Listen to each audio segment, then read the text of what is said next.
accordance with Chapter 2.3 of Massachusetts General Laws, you're hereby reminded that this meeting is being recorded.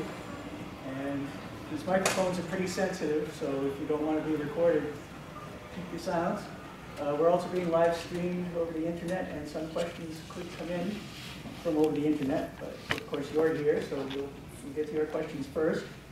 When we do have a question period, please line up along that side, line up for that audience microphone right there. Today we'll be covering a general range of things happening in the pinball business or pinball history. We'll have some late-breaking news during the course of this afternoon, some that I know of and some that I'm anticipating. And then this evening will be Lloyd Olson with the LTG show. For our first presentation, this is the story of the fruitiest machine yet to come out in the world of pinball. And Greg Ferris here, well known as the artist, Harlem Globetrotters, Speakeasy, Lady Luck, a very, very different looking game. And then on into the whole Party series, and Elvira, Dr. Duke, Party Zone, where he worked with Dennis. And also Star Trek. Let's not forget that Ray was involved with Star Trek art, and helped Jersey Jack or Wizard of Oz. And most recently, the game that they're going to talk about today, Dennis. I went through my list of the people who were at Pinball Expo 85, and I found your name there. So you were one of the people who was trying to get hooked up with the industry in the mid-'80s, and after doing your cabinet deal with them. Oh, yeah. And then you came in for the Special Forces, and then your first party game, Party Animal, and on into all the other party games. Indy 500, Whitewater, big crowd pleaser. Pirates of the Caribbean, or Caribbean, either way. And now, the game that we're going to hear about. So, the other company in pinball, Whizbang Pinball, gets to tell their story. So, Greg, come on up. Thank you.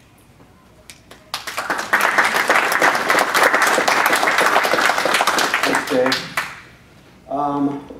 So this is Melon Farming 101. Check your syllabus. Make sure you're in the right class. I'm Professor Freres. This is my graduate assistant, Dennis Norton. Anyway, that's how we start. That's how we roll. Anyway, we got a lot to talk about here. I'll try to leave plenty of time for questions.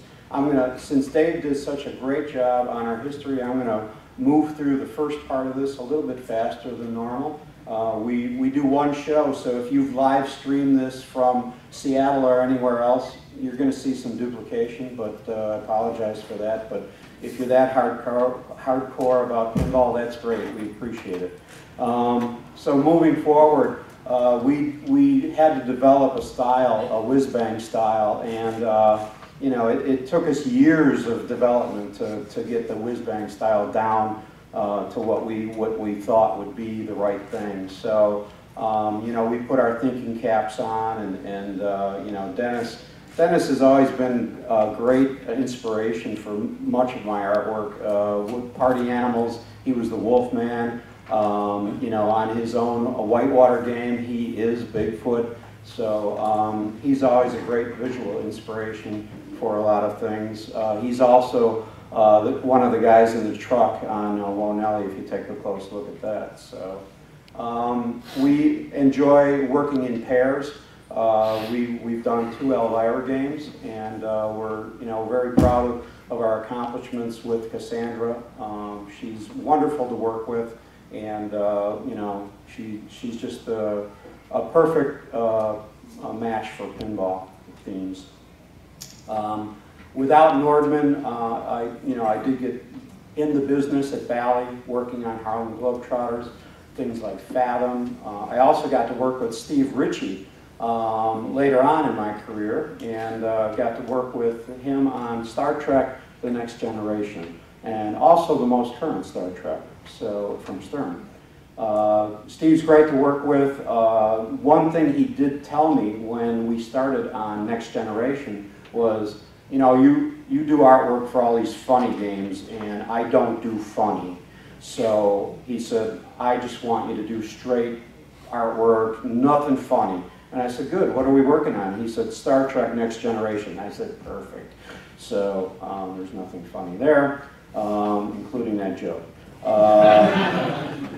Anyway, moved on to No Fear with him. There we did get to combine some of my humor with his, you know, straightforward game action, you know, full-on action. So that was a fun project to work on, and it was Steve's last for, you know, Williams at the time. Revenge from Mars, got to work on Pinball 2000, got to be there for the end of Pinball at Williams.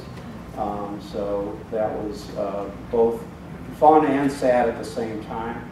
Dennis got started. Wait, Greg, you gotta tell them the Edsel story. Oh, you want the Edsel story? All right, so see the Edsel that the big giant guy is stepping on over on the left there. So while we were working on Pinball 2000, Neil Nicastro, I overheard him talking to a distributor, showing him an early version of the game. And as I walked past the office that they're in, I heard Neil say to the distributor, yeah, it could be good or it could be the next Edsel. He goes, I'm not sure. And you know, we were working our butts off to try to do the next greatest thing in pinball. And when I heard that, I was just, you know, the wind was taken out of my sails. And so I had to pay homage to that, you know, moment and crush an Edsel with a giant Martian. Without me, Dennis came into the business through unique cabinet design.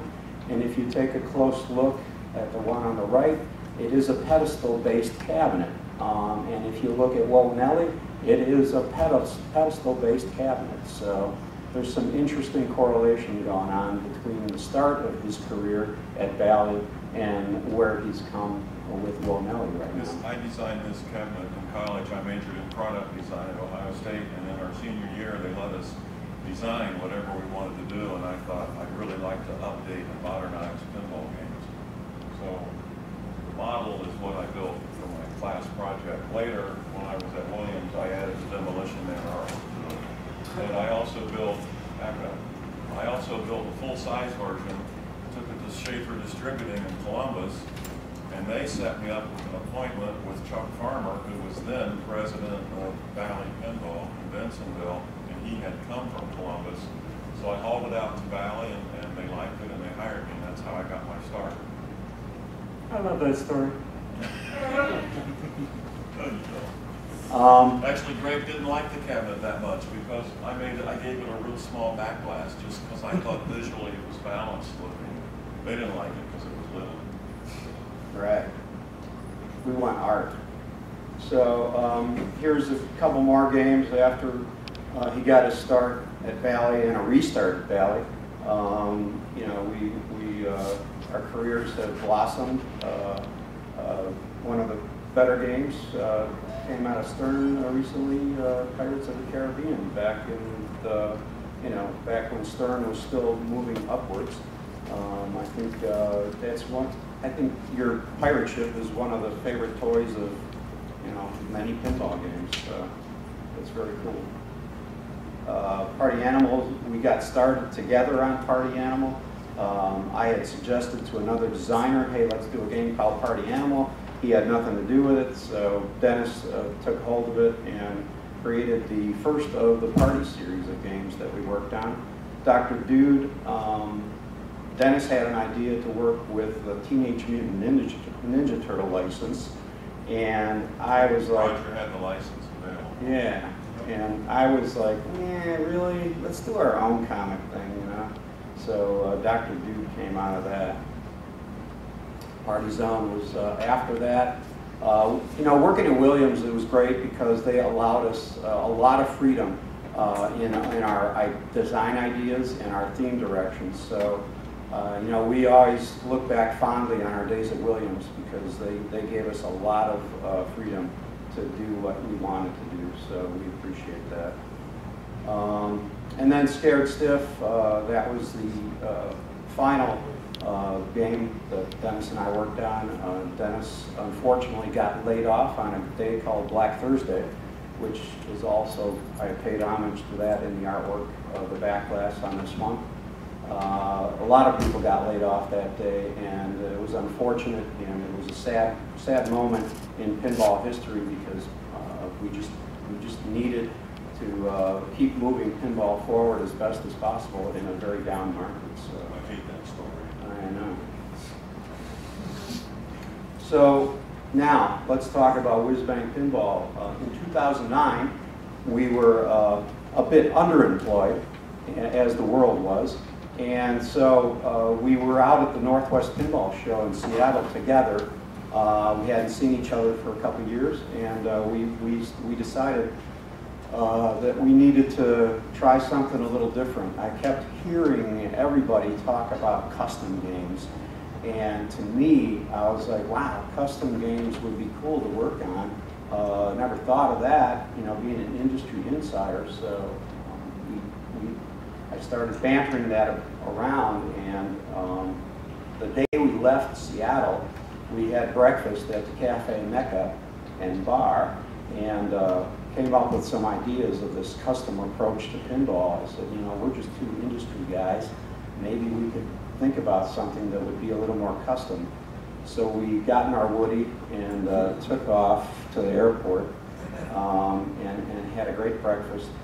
You know, before that, and I told Dennis, I said, you know, I couldn't sleep last night, so I got this idea, and when I told him the idea of doing custom games, he really appreciated it. So we flew home really fast and stealthily, so nobody would know what we were working on, and we decided to call it Whizbang Pinball.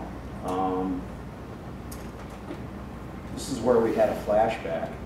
In 2006, there was a beautiful showing of artwork called Tilt, the Art of Pinball, in a museum in Southern Illinois.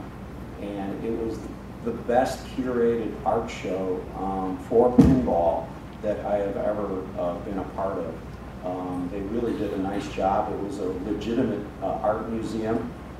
They had games, they had original artwork, we showed sketches and, you know, finished art and finished games. So it was really a nice show. And at that show, I hadn't seen Dennis since the layoffs around Scared Stiff time. So It was a few years.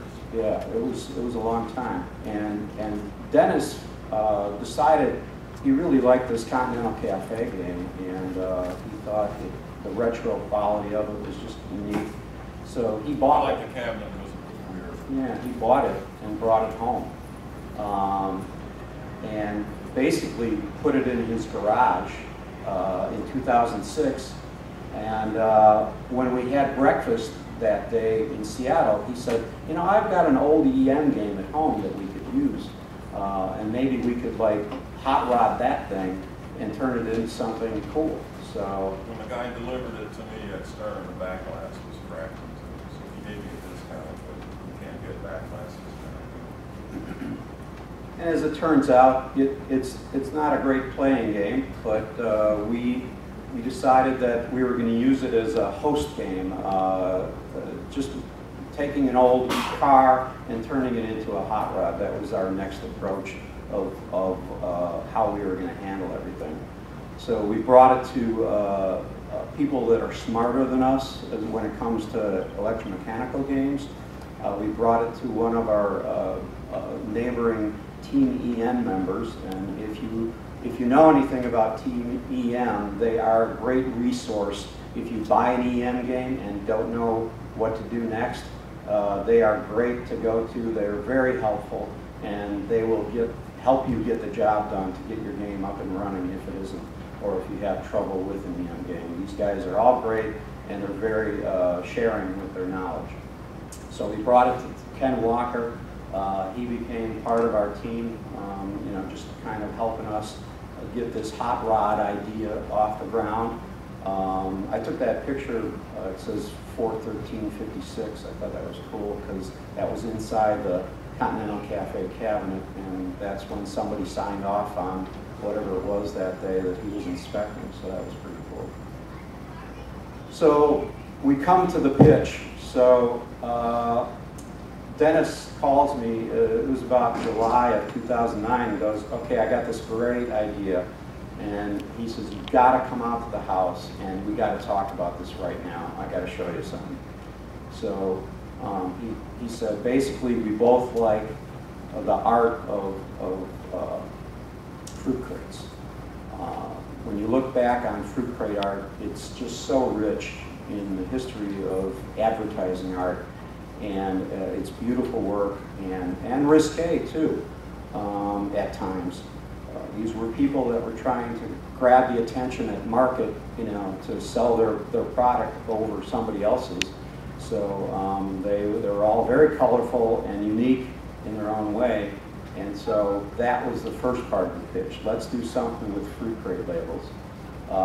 And then, of course, we're pinball guys, so we love vintage pinball artwork and pinup artwork. So, you know, the combination of fruit crates and pinball and pinup just kind of led to, you know, okay, yeah, that's what I do. I can handle that.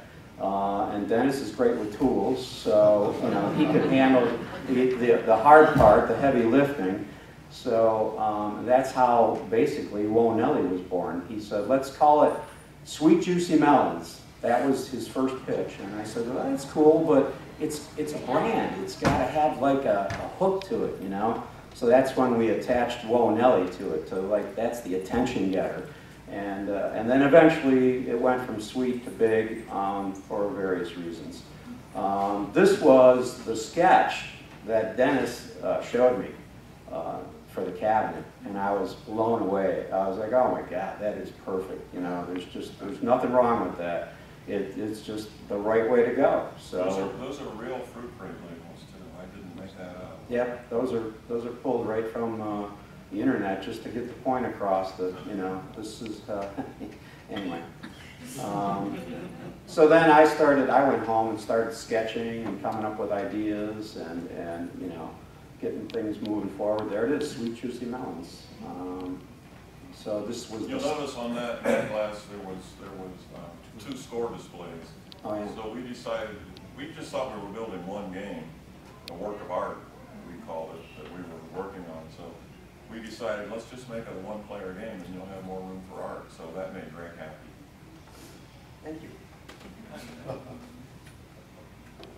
So the garage phase starts now. This is when the real heavy lifting starts. So Dennis had to get busy on this cabinet, and he chopped it. He took the angle off of it and just turned it into a crate shape, just a rectangular piece, which led to more trouble than he thought it would, right? Yeah, this particular game had it had an old-fashioned ball lift where you push a lever to lift the ball up to the playfield. And when I cut the cabinet down, it changed the geometry of that ball lift. The ball lift groove was in the side of the cabinet. So it changed that geometry. So what I ended up having to do was cut out a special piece of wood to fill in that ball lift and that channel, and then route another one. And so the first time I routed it, I had my plunge router. I had a guide all set up so I could get the right curve, but I forgot to set the depth on the plunge router, and I plunged right through the cabinet. Just missed my knee by that far. I'm good at doing stuff like that with my body. So this took this was a process. He fitted pieces of wood on to frame it to make it look more like a crate. We kind of knew where we wanted to put artwork with decals to give it the illusion of a fruit crate. Yeah, outside, behind his workshop, that's where the real magic happened, right? Yeah, I have this gravel area out there, so I wanted to make these pieces of wood look old and beat up, so I threw them on the ground and jumped all over them and stomped on them and beat them with screwdrivers years. I wish we had video of that. Then I torched it and wire brushed it, and I just beat the hell out of it. It was fun. Cathartic. So this is taking shape, you know, with the way we were moving forward. You know, we decided to put slats on the base crate, you know, to give it the illusion that there's actually fruit inside. So that's kind of how that ended up. And this was before we went to Expo in the fall of 2009, this is about where we were at, and this is what we were going to bring to Expo. And when we brought it, everybody at Expo was like, well, when are you going to put the legs on? And we said, well, we're not going to put legs on it. Well, why not? Because the crate is holding up the game. We couldn't, that was the biggest question at Expo, was when are the legs going to go on? So I guess people really want legs on pinball games. So. Now it's mounted to the crate. It's bolted to the crate, but it's bolted with these rubber motor mount type things that have a stud coming out each end. Yeah. So it's still flexible. You can still shape the game. Yeah, we have. And there's leg levelers in the bottom of the crate. We have pictures of that later, just to illustrate better. So this is me when I was thin. And this is Pinky, another Continental Cafe that we acquired. And so people said to us, why don't you build more than one game? Yeah. We only had one Continental Cafe, so we started looking for more. We found 3 more. Yeah, so that's how we ended up with 4 games. Everybody said, how'd you arrive at 4 games? Oh, we found 4 Continental Cafe games, so that's where we ended up. We did not want to go beyond 4. People tried to convince us to do 30 or 50 in Dennis's garage. And we said, nope, we are not manufacturers, we are designers, and we are going out on a skinny branch here just to get these 4 done. So we don't want to fall off that skinny branch. We knew what our limitations were. We knew we were not manufacturers and didn't want to ever be manufacturers.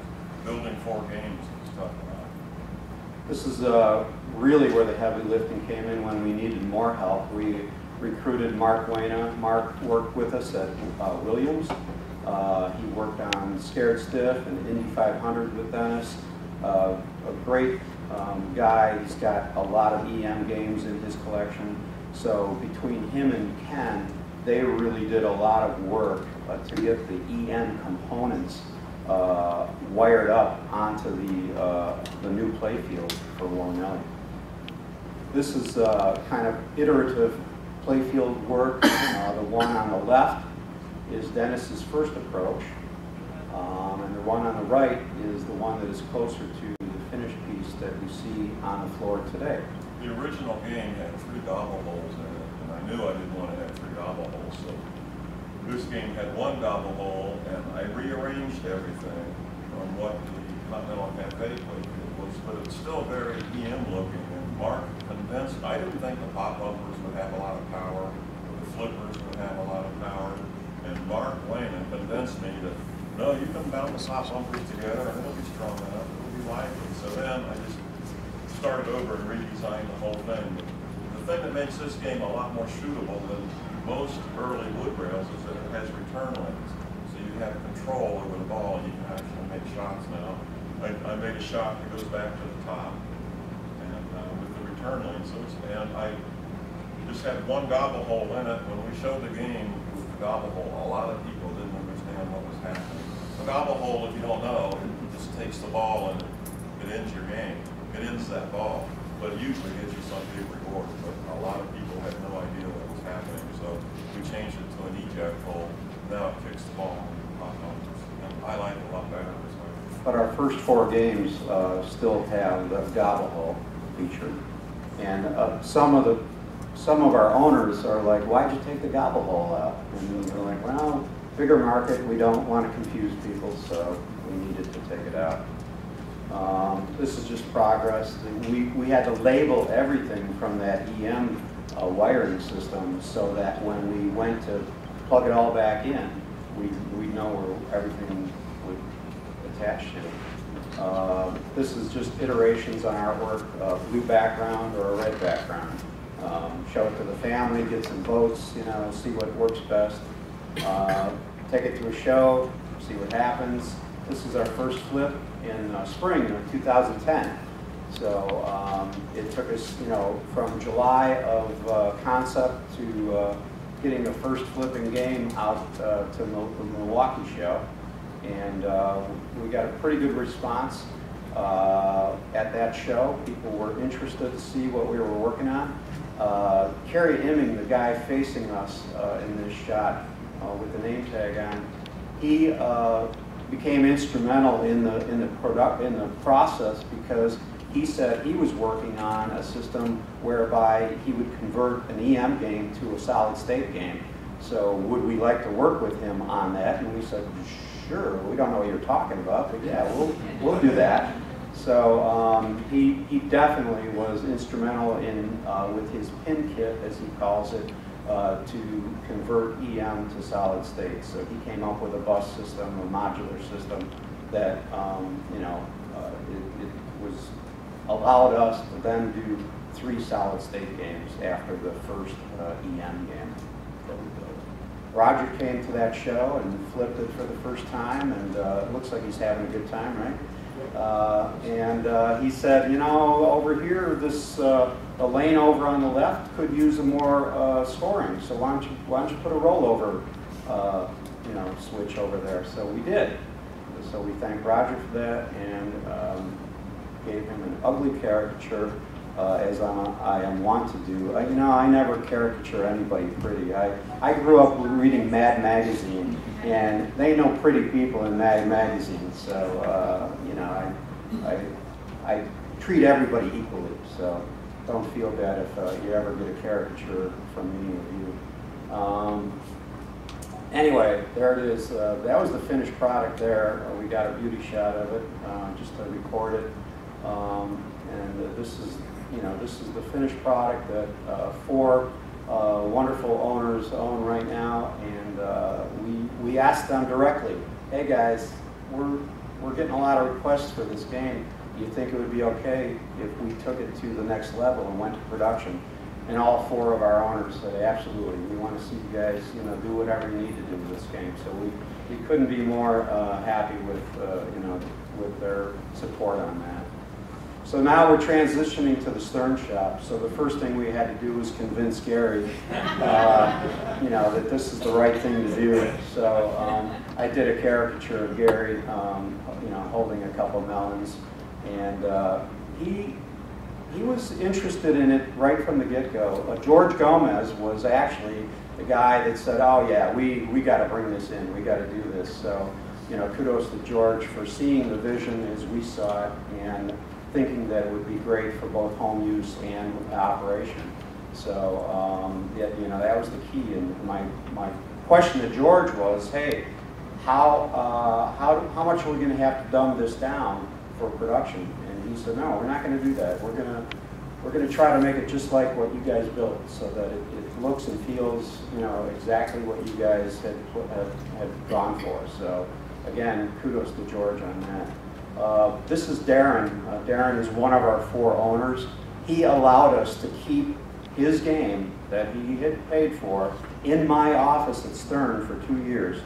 And again, we couldn't be happier with you know, his support in allowing us to keep it for so long. So we delivered it to him this January, and this is you know, that was then. So Tom Copera. Instrumental in taking the mechanics of the game from our concept, our prototype, to the finish line at Stern. So he was the guy that had to figure out, how are we going to be able to ship this in a standard Stern box with the base crate. So he engineered the base crate so that it would fit in a box that would all fit together with the game in the current Stern box that we ship in it. So that was helpful. And then every other aspect of the mechanics too. John Trudeau, his first task at Stern was to convert Dennis's AutoCAD files into SolidWorks. So he helped out when he got to Stern. This is our first whitewood at Stern. just another white wood, but there it is. It's got big flippers on it, just for the photo op, but we hadn't gotten short flippers in yet.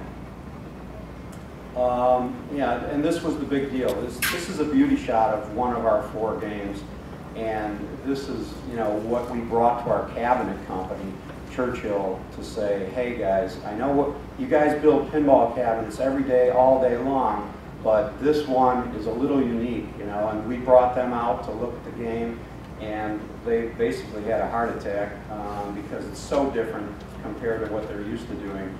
But we spent a few days with them, and they got it. You know, they put it together. We got the trim wood weathered at another company, and then they shipped it to Stern. So we're real happy with the results of the cabinetry on that.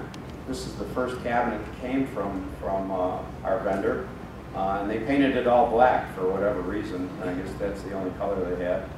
So we call it the stealth cabinet, just so nobody would know what we were working on. This is you know, starting to fit parts to make sure the cabinet works with all the specs that Tom Copera had given them. So this shows the spike system in the back box, and the speakers. So that was George's idea, to fire the speakers downwards onto the glass, and it works great. It really worked nicely. We're happy about that. Some behind-the-scenes people at Stern. Reina Cortez is our designer of all the wiring, all the cables. She does a great job, and she's very efficient and very good at what she does. Pat Powers, of course, most people know Pat. Working with him on the phone, if you've had trouble with your Stern game, Pat's a great guy, and he's a great troubleshooter. He knows how to get the job done. Dave Cadeau builds up games in our labs, and Paul Mandeltort is from Marco, but he worked with Stern for a while. He's moved on. As we moved from the garage shop to the Stern shop, we knew that there was going to be some amount of modification that would need to be made. One of them was the back glass grew slightly in size. It didn't affect the artwork too badly, but it was one of those things where I had to, you know, compensate for a slightly larger back glass. This is more progress of the cabinet being put together, the lockdown bar. We spec'd out maple for the lockdown bar, so it's nice and lasting, not soft wood. So this is at the press proof. We have to take the back box to the press proof at the printers so that we get the right amount of saturation in the printing. So we brought a back box along to make sure that we've got the right color. And I couldn't be happier with the printing on this back glass. We actually double hit it. There's a lot of quality built into the printing of this back glass, and I couldn't be happier with the results. Tweakage. So once we removed the gobble hole, we had to really look at that area, that eject hole, to figure out the best case scenario. And at first it was just an eject hole that was going to send it back into the jet bumper area. But the problem with that was it wouldn't stick, right, Dennis? Right, yeah, we had a lot of trouble. We had a metal wall right behind the hole, but it would never suck the ball in and keep it. So fortunately, we had room behind it, so we just put a little tunnel behind it. The ball goes into the tunnel and then rolls back and sticks in the eject hole pretty nicely. I wish we'd have had room to put a target back there just so you could get a noise as soon as the ball went in, but there was no room for that. But it works great now. Yeah, the trade-off was we had to lose a lamp under the plastic right there, so it's a little bit dark spot on the play field. But the modders are already looking into that. So we got our wood samples in from the wood vendor and stained the colors that we wanted stained. And then as soon as we said, yep, that's what we want, we got wood. The bad joke is Stern woke up with wood that day. They delivered this to Stern instead of Churchill, and so everybody at Stern was like, what is all this wood doing here? So we then had to reship that back to Churchill to get it going. So these are shots from Churchill of the cabinet progressing, moving together, gluing, nailing, and getting it all put together. The weathered trim now at production quantity. And unfortunately, we made a choice in the beginning that the first 6 games are the wrong color trim on the wrong parts of the cabinet. So there are 6 games out there in the world that will have the wrong trim. So yeah, those will be more valuable someday, 20 years from now. This is coming to fruition over at Churchill. Dennis overseeing, some of the early work on putting these cabinets together. Probably getting in their face a little bit too much. They're not used to having people, telling them that it should be more like this. So it was fun days over there. I'm going to do a little derivative piece here. There are people that are building their own Wonellis. We call them the homegrowns. And what they did is they bought, when we printed the parts for our 4 games, we had to print an overage of parts. So we printed 100 back glasses and sold those to help raise money to finish the other games that we built. We printed an overage of play fields so that people could buy play fields and hang them on their wall. Little did we know that people are so resourceful that they would buy these parts and then go find a Continental Cafe and tear that apart and try to make their own. Brad Grant, #1 homegrown out in California. He got it done within like 4 months. And, our hat's off to him for pulling that off. I mean, It took us 3 years. Yep.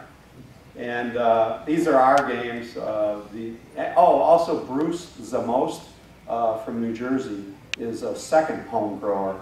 So he got one finished, and he's got that up on the internet somewhere. But and there's like 3 or 4 other people that are working on them. So very resourceful people. My hat's off to them. That's a lineup of the 3 solid state games with the speakers on top that we had to accommodate after Carrie Imming told us, oh, by the way, you have sound now if you want it. And we were like, oh, okay, now we got to get some music or something, okay. We did an outdoor shoot in November, which was, it was a warm day, but as the day progressed, it got a little cooler. So it was a fun afternoon. Charlie from Spooky Pinball told us, I know the perfect person that could be a model for you if you ever do a photo shoot. So his wife worked at a bank, and the bank president's daughter is now Melanie, and so there she is. Which bank? Yeah. Who was that? Anyway, this is at Stern. This is games coming together, and there you can see at the front. On my decal for the coin door decal, I have gray wood. But we have brown trim, so those are some of the first games that went out the door with the trim reversed. So no big deal. This is Dennis approving playfields at our playfield vendor. Rack playfields, the first playfields, and Dennis can't just live with it the way it is. It's got to be perfect. So he was out there on the first 6 games, getting them prepared to go to shows. We had a photo shoot game that Jim Shelberg helped us photo shoot. We went on the line when we got started to make sure everything was getting screwed together properly. Bigfoot showed up one day to put his approval on it. Don Thorne is another behind-the-scenes guy that you don't always hear about. He runs our whole factory. Does a great job. It's a tough job, and he's right there finding things that might be wrong and getting the trouble out of the way before it becomes a bigger issue. Al Dale is our manager of operations, great guy.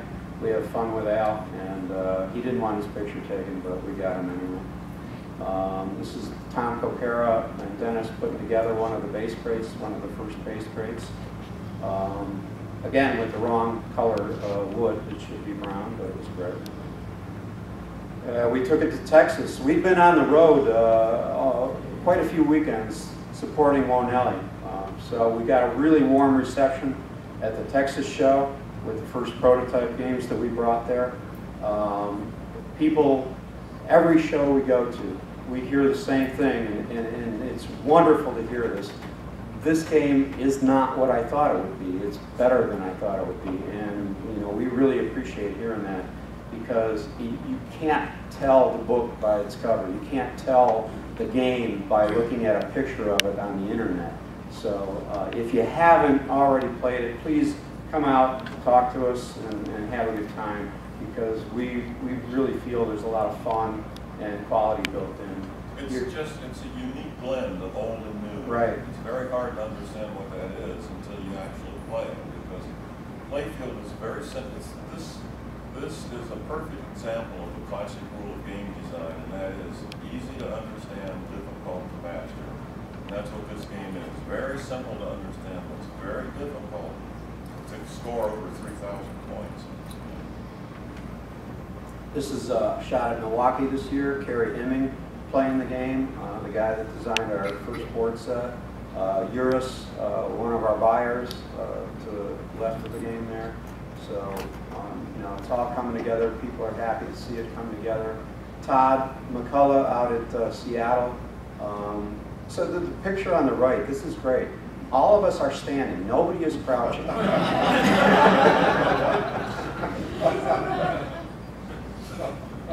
I love that picture. It's like, I really feel short.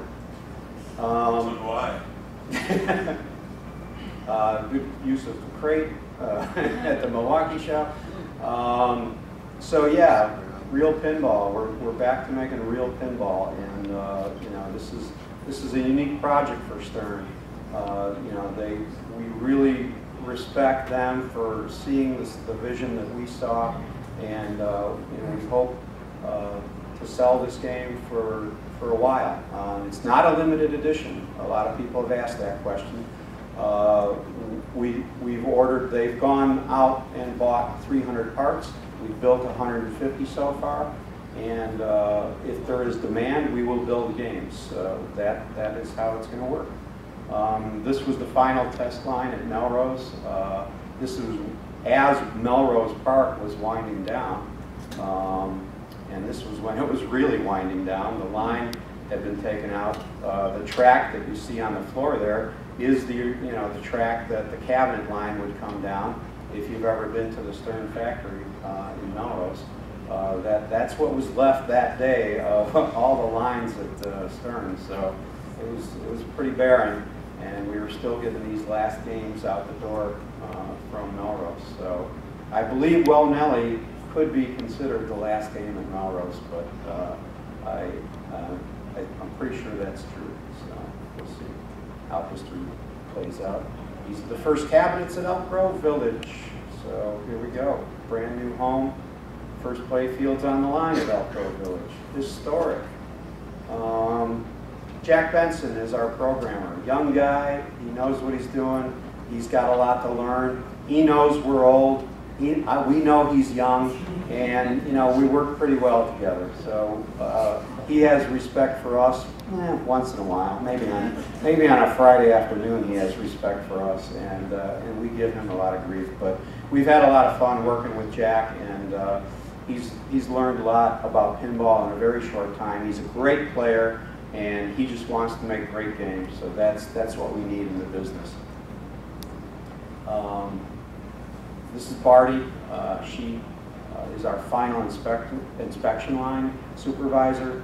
She also has been in pinball for many years and really, really does a great job with what she does. She'll shut down the line if she sees some flaws that she doesn't like. Everybody gets angry with her, but she holds her ground because she wants quality products. Right. Very good at what she does. Stephen Martin, he's been with us for about 2 years. He does production graphics, does a lot of the brochure work that we put out, and helps me get all of our games to the finish line with our printers. And I call him the bulldog because he's really efficient and watches over every detail of artwork. Stuff that I might miss that gets past me, he'll catch it. This is Jerry Thompson and Jessica Rowe. Jerry is a great pinball guy from Seattle.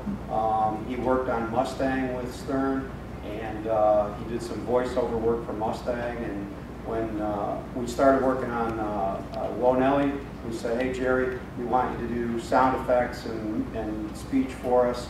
So he came on board, and he sourced the perfect Melanie voice that we feel is the perfect Melanie voice. Jessica Rowe from New Orleans or Louisiana. When we heard her sample, we were like, oh yeah, that's the one. So we'll give you. There it is. Let's see if this works. It might. Sharp as a pinball. How'd that happen? You're about as sharp as a pinball. So that's Melanie's papa. And then Melanie comes back with, oh, lighten up, Daddy. So anyway, we try to build in choreography with speech and sounds and music and try to make the entire experience entertaining. And especially with this game, we want the owner of the game to experience a deep set of sound effects and music and speech. We don't want the speech to get annoying or grating, so or repetitive. So we've definitely built in a lot of speech for this game that will be coming. The other crazy thing that happened here with the farmhand character, we got Rod Olson through Jerry. He's just a friend of Jerry's, and Jerry said, hey, I got this guy, he's fun to be with, and he just wants to do some speech for the game. So he ended up becoming the guy on the backlash that's crazy, and it just like, it worked so well. We were like impressed with his work, and we basically let him go. It's like, we told Jerry, just get in your studio with him and just let him go, you know? Just whatever he comes up with, we'll use it, you know? And so he's been great. So anytime you hear any cackling or crazy stuff, that's Rod Olson. He brings a lot of life to the game, and we're very appreciative of that. I keep losing that. There we go. I like big melons and I cannot lie.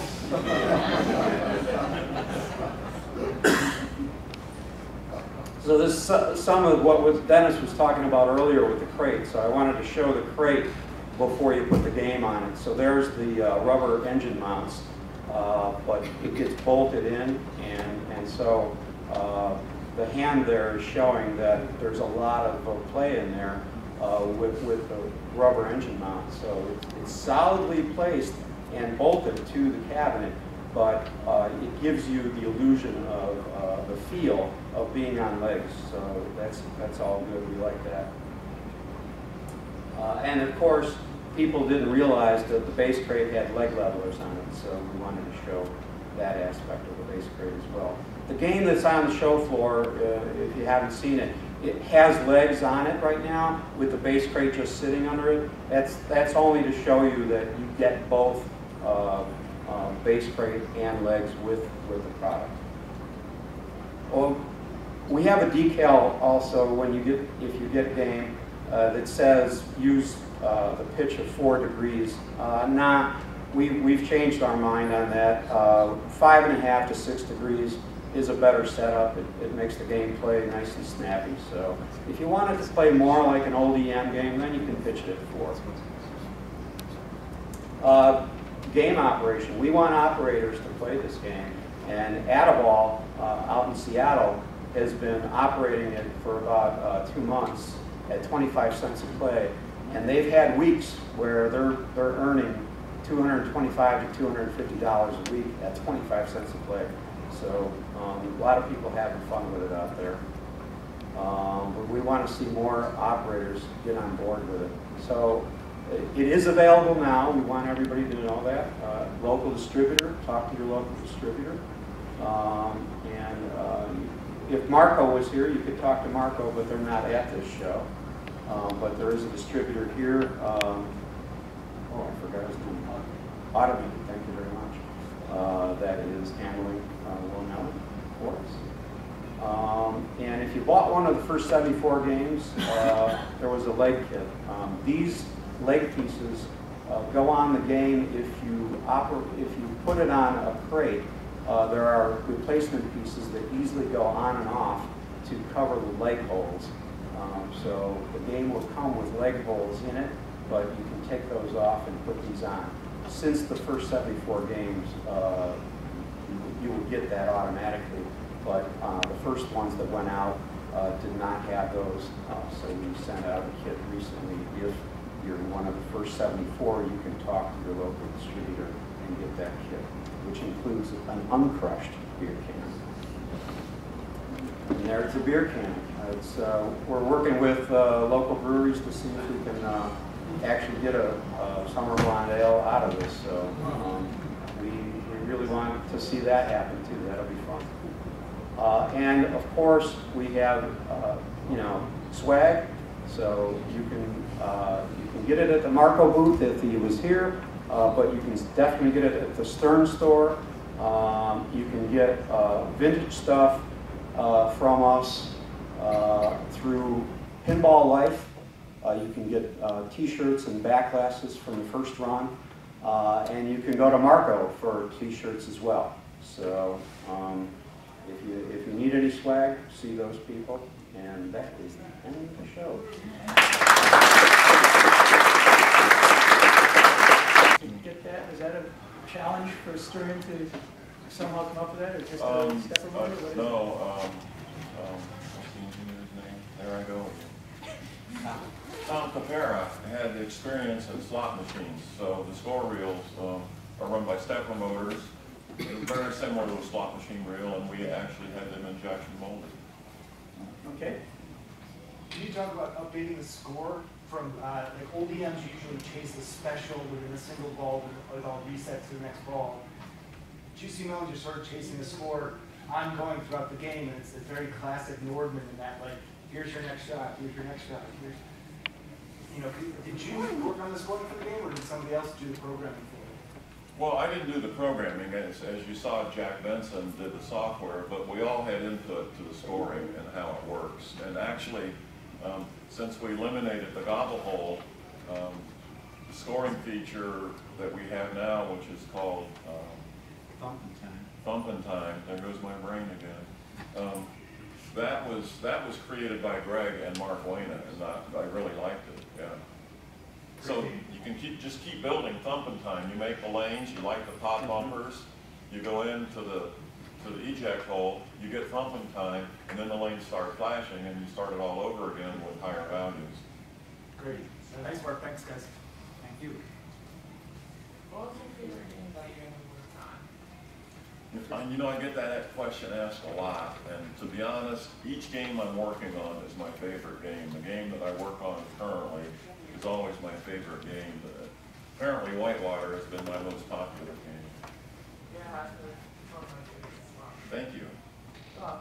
Greg, how about you? What's your favorite? My favorite, probably, I mean, Nelly was unique in the fact that we started outside of the industry and then brought it inside. So that to me is like an accomplishment for us. So, yeah. So, I know your game didn't come to Stern through the normal Stern development channel, but I learned when I went on the Pinball Expo tour last year, there are code names for games. Was there a Stern code name for Will Nelly? I don't think we ever had a code name for Nelly because the public already kind of knew that that was available. So, Jared, do you have anything on that? Yeah. All right. So on the Stern Facebook page, there was a video shared by by a local place called Logan Arcade in Chicago, where they seem to have hooked up some physical chimes to your game. Do you know anything about that? Is there anything you can elaborate on physical chimes in Willow? Sure. We opted not to put chimes or bells in the production version because once you can put it on location, you can't turn bells down. You can put tape on them, you can disable them, but you can't turn them down. So we decided not to put the bells in the production version. So what we can do though, if the wiring is all there, we got to a point where we ended up putting the wiring in, and so you can physically attach a set of chimes or 3 bells to the game and have it work. A lot of EM purists would have talked to us and would like to turn the music off, turn the sound off, and just have bells. So we are going to be able to accommodate that, and we are thinking about doing maybe a kit for that would be available at some point in the future. So you can make it play just like an EM if you want to. Just put the angle back down to 4 degrees and turn the chimes on, turn the sound off. So you got 2 games with this game actually. Yeah, you got an EM and a solid state. But yeah, you can, what was I going to say? The, I forget it.